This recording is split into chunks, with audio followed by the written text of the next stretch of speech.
Hi, everybody. This is Silvio Canto in Dallas, Texas on Monday, October the 14th, and welcome to our video commentary. Well, it was 57 years ago today, October 14th, 1962, that what we call the Cuban Missile Crisis began to happen. It was on this day that the CIA saw the photographs of Soviet ships landing in Cuba and unloading huge crates. And after looking at those crates, we came to the conclusion that there were missiles inside those crates. Eventually, it was held pretty quiet for several days.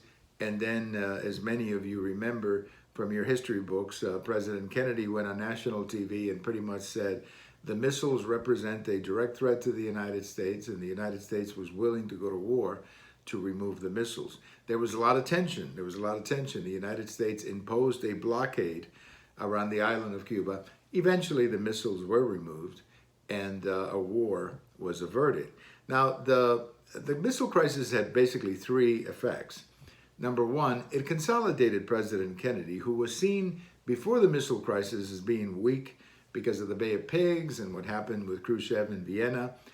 So this obviously helped him politically. He became a much stronger leader after the Bay of Pigs.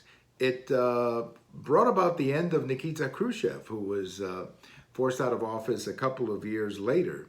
And the Soviet Union then went on in a tremendous military buildup so that they could match the United States. And of course, it had an impact on Cuba, because once Castro was consolidated, then it was going to be very difficult to overthrow him, with Cuba being a satellite of the USSR. So all of that began on this day in 1962. And I was a little boy in Cuba at the time, and I was in the middle of it. Thank you for watching. We have all of these on YouTube, on Twitter, and on my blog. And if today is your birthday, happy birthday. Bye-bye, everybody.